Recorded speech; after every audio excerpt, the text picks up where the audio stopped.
Gail Yates, welcome to the show. Thank you, Carol. She's with Helping Hand, and they do so much in this community, and they really need your help. So tell us a little bit about what's going on right now. Okay. Well, we have already met in the month of October and started getting things underway for our Christmas baskets. We give 750 baskets to needy families here in Lawrence County. Applications were sent out about 2 weeks ago, and we had over 200 come in to DFACS wanting an application. So Vicki and Kim are real busy down there trying to screen and approve the different families that will get the baskets this year. It's based on their income and the size of the family. Those are the two most important things.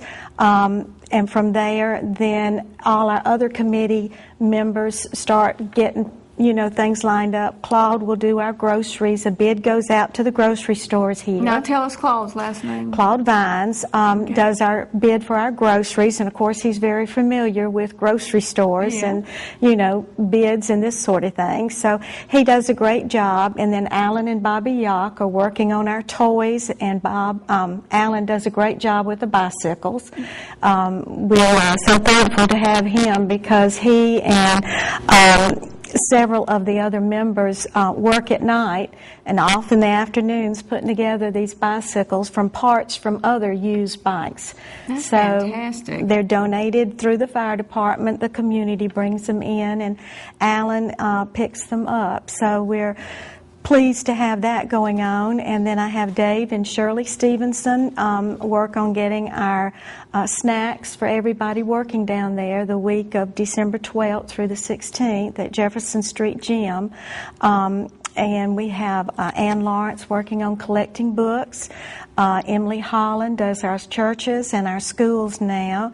We also have Philip Lord works through the churches for our Emmaus lunches that the different church Emmaus groups prepare.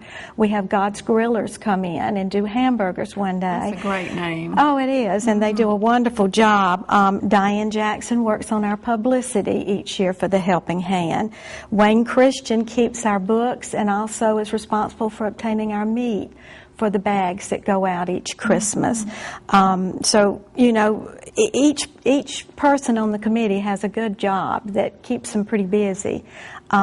We stay focused with the fire department men coming in from Chester that help us during this week. We also have Team Challenge that's going to help us. Volunteers from the churches come in. Some of the clubs, the different schools clubs will come over. We've had cheerleading groups that come, and boy, you talk about perking up the whole gym. They really do. They're all so pretty and cute. And so what we ask is that this time of year, money is donated to help us fix these baskets, Carol, and then also what is left over goes all year long to helping families that parents have lost jobs, children need blankets, or children need coats, jackets for the winter. We have rent, we have power, we have utilities, we have medicine. We had a couple whose brother died and they couldn't afford the burial. They couldn't bring him back home. So this was unusual for us. We had a mother with 9 children, and they were sleeping in a house on the floor, and she was fixing their meal with one of those plug-in burners. And the house was not heated or cooled, and they were just living by a little fireplace, and so we had to go in and try to make better situation. Well, now I know a lot of people in our country don't know how almost that happens, because we're told there's so many services out there available. Right. How does someone get into that shape? I mean, was she not eligible for services from DFACS, or? Well, she is. She was eligible, and she did get food. But when you try to feed 9 children and you pay rent, and then you try to pay for electricity, you have no car because you can't afford it. You can't afford the insurance on the car. So I have a lot of senior citizens right now that are struggling because of the economy. Their savings on their money. You know, we've gone from, I can remember the days of 17% down to 1%. Right. And so that hurts a person living by themselves trying to pay rent, lights, water, food and medicine, you know, is so important, and they just can't get it all together. Well, and a lot of people do prepare for their retirement account, but like my grandmother lived to be 102, and my grandfather, when he died, was a rich man, but she lived another 60 years after he died. And so, you know, the cost of living just escalates in such a huge trajectory that it's hard for someone to plan 60 years out their retirement. That's right. So we assume everybody's taken care of in America, but really some things are taken care of, like the food, but they can slip through the cracks, and that's where you step in and why it's so important. Right. We're not part of any of the groups like UNICEF or the grocery stores that have the little bags of groceries that you can buy $5 for. All of this money and the groceries are sent out of state.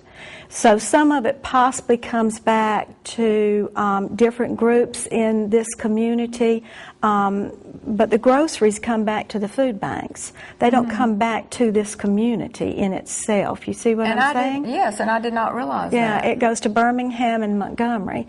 So what is given here in this community, in this county, for Helping Hand stays here. And when a person has a heart condition and they can't afford Christmas for their children, and this is children under 12 years of age, or, you know, their check has not come yet, or they have lost their money, like Lehman Brothers, you know, that just completely collapsed. A lot of people had their money invested. That's right. I've talked to a lot of people that lost everything here in Lawrence County. That's right. But they don't need help a week or two away. They need it right now. If they don't get their rent paid or their power turned on, kept on, their child with diabetes or asthma or whatever is going to struggle. And also these elderly people that need a roof over their head, you know, this is what we're trying to focus more on. And I think sometimes people do think you just do the baskets, but it's not. It is a year-round service. Right. And they call DFACS, and they call me. And we have a wonderful community, talking with the doctors, talking with the people at the grocery stores, you know, the drug stores. We can kind of follow through and be sure that these people really are in need. And this is what we try to do, because unfortunately you do have those that, you know, take try advantage to, of the situation. They do. And we have people that make bad decisions and end up stranded and can't get further down the road to their families, maybe in Tallahassee or wherever. And so these are people that, you know, we also try to help get back home because they have no means of income. They're not working and they're just stranded here because of boyfriend or whatever, you know. So these are things that we deal with all year long, you know, trying to help people.